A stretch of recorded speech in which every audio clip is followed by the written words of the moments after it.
Is multicolor printing with Simplify 3D, and we're going to touch lightly, excuse the pun, on manual support generation. How easy is it? First off, you'll notice the lab printers are idle. That's because things are done already. I've done some actual preparation. This is going to be a straightforward topic stream. And first and foremost, there's Taz. Hello. First and foremost, let me get the leaderboard up. I just want to give some shout outs to the people that have been supporting the channel and tend to hang out on a pretty regular basis.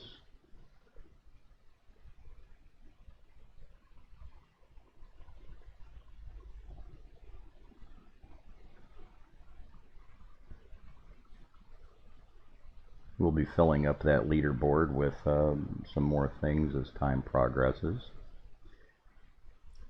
But back to the topic at hand. Let me get this up here, and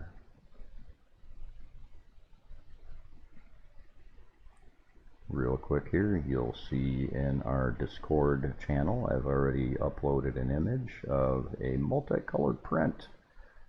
One extruder, 2 filaments, and it takes about 5 minutes to pull this off, regardless of the model. I just went ahead and created a very fast artillery coin for demonstration purposes, and as you can see, it's multicolor. Go back over here, and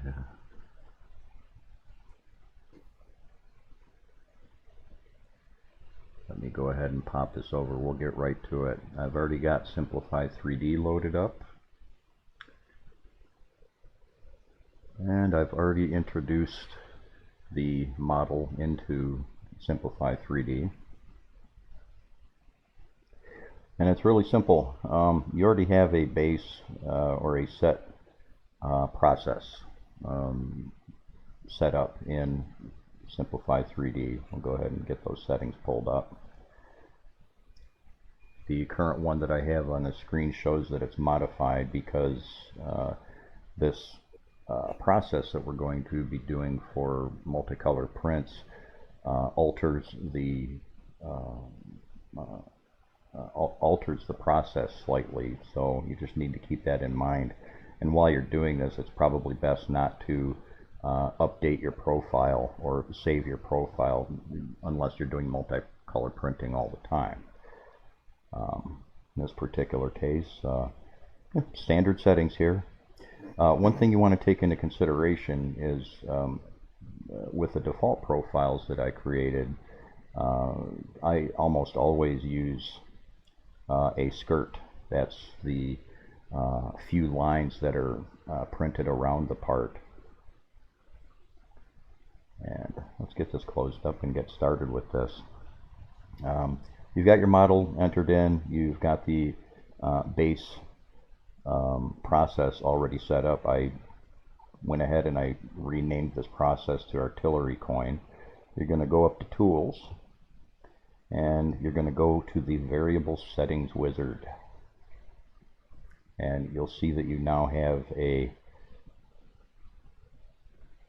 selection area here.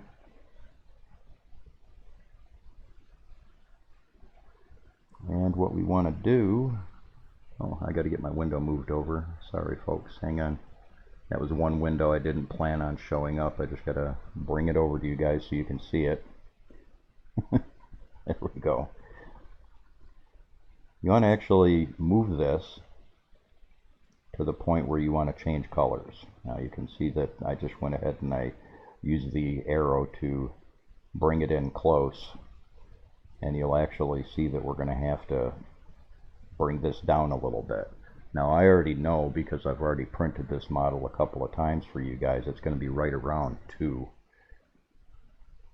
And as you can see, that's right about where we want that color change. So the idea there is to go ahead and click Add Location.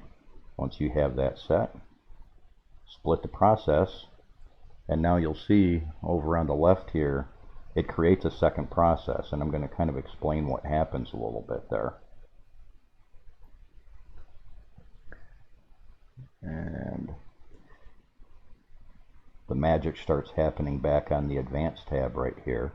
And all it did was, it is telling, as far as this process goes, it's telling it to stop printing at the height that we set back in the little wizard there, which is 2 millimeter. So what you're going to end up doing is, normally I have a window come up here. That's fine. Let's go ahead and prepare to print that, where we've got the first process selected. And you just make sure that over here you've got that first process selected. And I'm going to zoom out and you'll see it's going to stop right at the top of that coin. It's going to be printing my skirt that I normally put there. And you'd go ahead and you'd save it to disk and go ahead and print that normally. Now what I do, so I don't have to go back and forth after I'm done, is I'll go ahead and save it, and then I'll go ahead and exit back out, select the second process. I'm going to show you what happens in there. The second process started the printing height at 2, and it doesn't, pretty much if it doesn't leave a end stop on it, it's a good idea if you're doing this manually, which you can do this. The wizard just makes it a lot easier. You want to make sure that the last part of your print, that you do not have this checked. Otherwise, all sorts of weird things can happen. So if this isn't selected, basically what Simplify 3D will do is it'll just finish the print and then you're all done. You can do this, 2 times, 3 times. You can have 5, 10 different color changes if you want. It really doesn't matter, but for demonstration purposes, we're only doing the 2. And then again, I'll go ahead and make sure that the second process is saved. Go ahead and click on OK. This is what I wanted to show you, and I purposely left that in there. Everybody's going to ask, why is that showing up there? Well, we need to go back. We need to go back into that process that we were just looking at. Remember, I told you the first process laid down a skirt. Simplify 3D doesn't know any better. You need to make sure that you go back in here under Additions, turn that skirt off. Now we'll go back and prepare to print. Make sure it's selected. And there you go. And then you will save that to disk. And what I do, I'll save the first one. In this particular case, I saved the first file as Artillery Coin 1. And then the second one, I just named it Artillery Coin 2. So those are both on the USB stick. After this is finished, you can shut down your USB stick and pop it out of your computer that you saved it with, walk over to your printer and begin printing it. And get going on the right screen here. Boink. And let's go back here again. Now, here's one. Oh wow, green screen. That is so cool, dude. Learn something every day. Wow. Like, you printed it in green, right? Dude, we can do some magic tricks with this. Okay. I should have known better than to use green. Anyways, I'll be right back real quick here. That's funny. I'm gonna go get that other print and also get the fan duct that is on the second printer there for the second half of the stream. I'll be right back.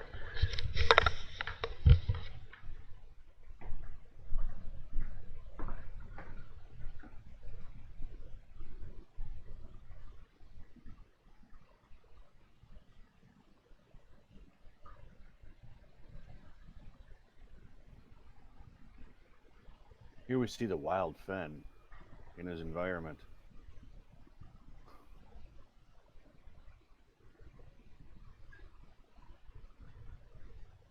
Removing prints. Oh, he needed a tool.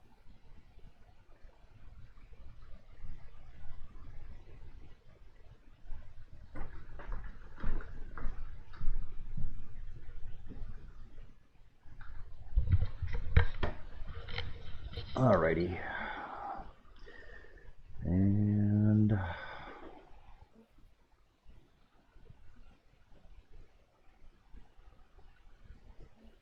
there we are. Okay, the second swap out, that is actually the opposite of the first one that I printed. That looks Ooh. cooler. Yeah, kind of see through there. Ooh. And the other thing, this was a fan duct that I'm going to be giving away this coming Friday during the stream. We're going to have a kind of a roll-off for that. One lucky user will get the full set. They're going to get the fan duct, the 5015 fan, and the hardware, basically the screws and the nuts to put this on their Sidewinder or their Genius. Second part of the stream, we're talking about manual supports or just supports in general and how they should be coming off of your printer. Okay, I just took this off the printer and just a little wiggle. That's it. That's how easy they should come off. The finish underneath, and the user that gets this can confirm this, how nice the finish is underneath. If your supports are done well, they should all come off in one piece. And people will kind of notice that that looks a little bit different than what they're used to seeing. I know the lighting's not that good. Let's see if I can get a glare going on there. And there's a reason for that. You can do this in Simplify 3D, which is what I used in this particular case for these guys, and it's the same in Kira. It's the same in Prusa Slicer. I'm going to get that pulled up here. And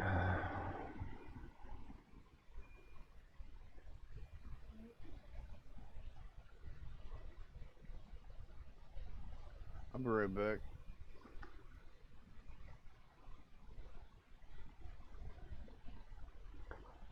yeah, it's just taking me a minute here. I need to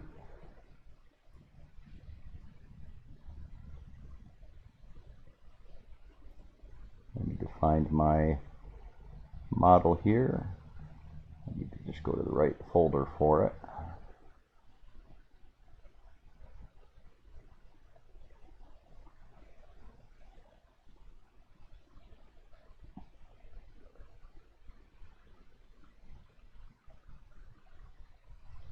And get this little guy put up.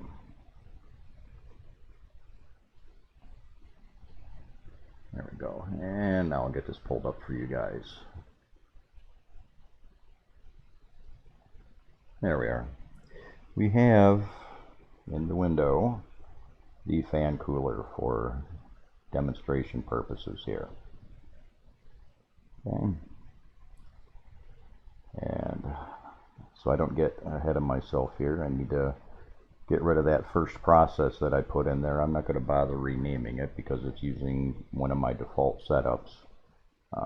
But I do need to go through in here and make sure that we go back and change the setting that we were monkeying with in the first. We're going to check everything else is good. Everything else is good. Okay. And it's obvious that this model needs supports, and one of the things I wanted to touch on with people is going to be the support settings. Let me go in here under support, and one of the tricks to getting supports to work out a little bit better on these machines, by default, the slicers will almost always start laying down the lines for the supports Hello, Renee.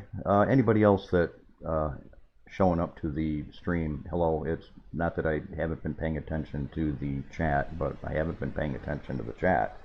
We're just running through and giving people some quick and useful information for a couple of these things we're talking about here. Back to what I was talking about. By default, the slicers will almost always lay down support structures in a 90 degrees in front to back, or 90 degrees along the X or left to right. To get the supports to work a little bit better with most of the slicers, you want to set the angles to something like 45 degrees. That has proven with just about all the slicers to be very useful. The other thing, especially with Simplify 3D anyways, you can alter these settings in Kira and Prusa Slicer as well. The settings are going to be a little bit different, but for illustration purposes, we're talking about Simplify 3D and how these settings have bearing on what you're doing. I'm going to go ahead and pull up the window. This is the one that Simplify 3D uses for generation. All I did was just double clicked on the support icon right there.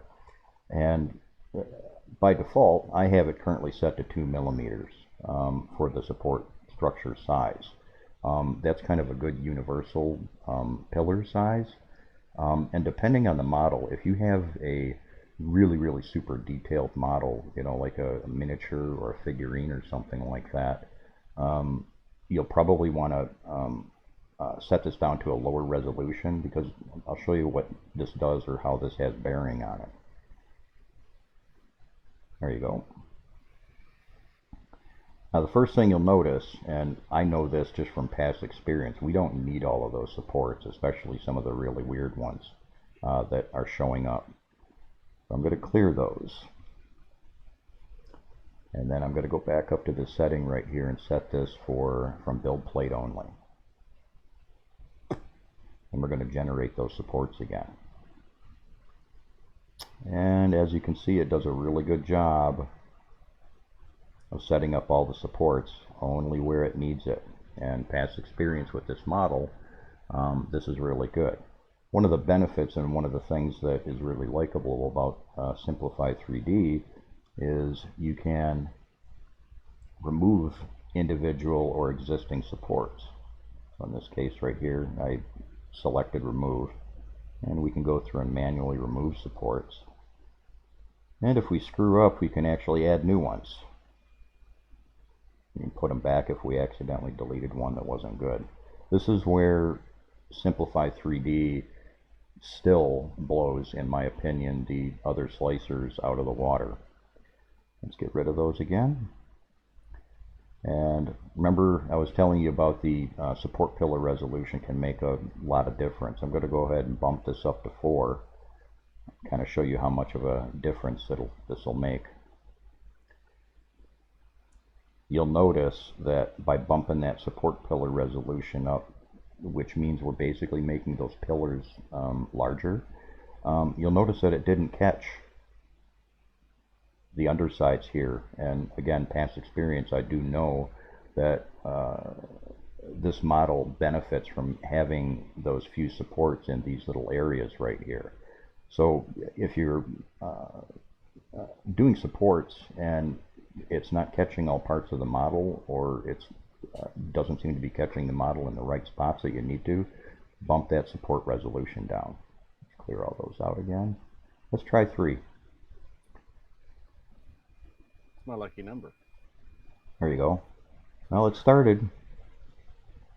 It started, and again, past experience with printing this model right here, it kind of did what it was supposed to, but it just missed the other side just a little bit. And it has bearing to some degree on the, excuse the pun in this case, the max overhang angle. But realistically, I found through experience, and this is again across the board on all the slicers, if you maintain or stay right around 50 degrees, you're going to cover just about everything, and all you have to change to get good supports is going to be this resolution right here. Let's go bump this back down to 2 again. There we go. and everything's all good. So we're done with that, and I'm going to go back into here to kind of show you guys some other stuff under supports. I have to get a little closer to the screen right here since this is on a different monitor. You can actually see where you can set your defaults for your pillar resolution. You can set defaults for the degree range. Offset from the part is where, for the filament that you're working with, you'll have to adjust this a little bit sometime because some filaments, for the lack of a better way of saying it, are just a little stickier than others. But on my end, and these settings are default in most of the profiles that I've released out there already for you guys to use. These are kind of already set defaults. You can play with the offset from the part a little bit, but generally if you have to alter it too much, something else is wrong. Vertical separation layers, upper and lower, all three slicers have similar settings in here. These numbers that I'm giving you right here to work with are going to kind of work generally for all of them. Yeah, Mike, that's something else that something else good that you point out too. If you're not careful, depending on the model that you're working with, if you aren't watching, if you don't have that set to build plate only, you'll end up with a nasty mess inside of your models, especially in a particular case like this here. So like blocking off the vents and airflow. Come on. Yeah. So additionally, something else that's really cool, if you are into production printing and things like that, I frequently, if I'm going through and I'm doing all sorts of manual supports on a model, and if I know I'm going to be printing that model again in the future, one neat feature that Simplify 3D has anyways, is you can actually export the supports. And as long as you reload the same STL, the same model, you can reload the supports and it'll bring those custom supports that you've meticulously gone through and set up. It'll drop them right back on the model again for you every time. You don't have to go through a whole manual placement process again. So that's cool.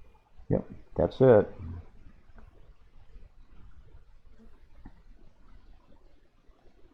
Get my cursor back to the right side of the screen here. And there we are. We'll hang around for a few minutes here. I did post for people that have just popped in. I did post. Where are we? There it is. I'll go back here and I'll shoot this up here one more time. There's a multicolor print, and as I showed just a few minutes ago, I did exactly the opposite. That was finished printing a little while ago. I'll throw the picture up in the Discord channel after that too. But yes, multi-prints are very easy using Simplify 3D.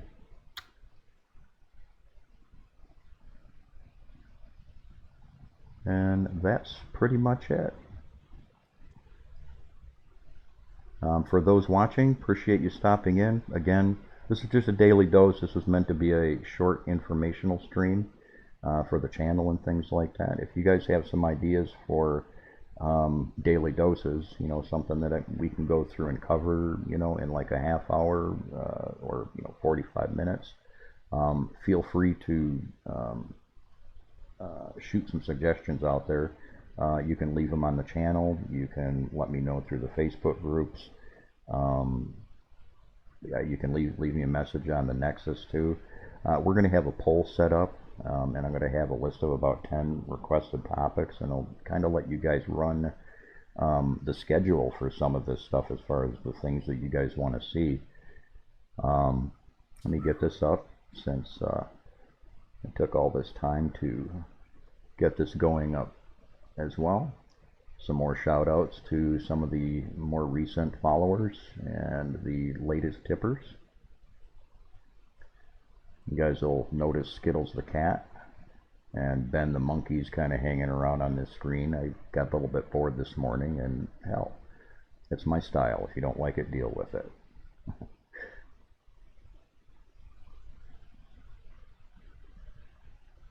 There we are. And that's going to be it. Hey, Framer. Hey, everybody that just showed up for the stream. Like I said, this is just a daily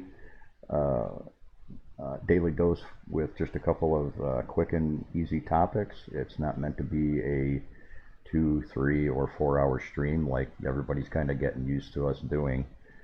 I may do something else tomorrow. Maybe give you guys some updates on the Skittles UI that's going to be pre-released this Friday. Maybe some additional information or pictures about how we're going to do the giveaway for the printed 5015 fan duct upgrade and the fan kit that I'm going to be awarding to a lucky user that shows up for the stream on Friday. That's going to be Friday, 0501 at 10 p.m. Eastern Standard Time. I ain't got anything else. Taz, you got anything? No, I'm good. Okay. Thanks for hanging out with us, guys. All right, folks. Yeah, I hope you enjoyed this one. And again, this is just kind of meant to be a short one. We're going to be trying to do things like this pretty much every day if we can, with some question and answer sessions, maybe in a after hours feature towards later evening on some days. We'll go from there. Thanks for coming.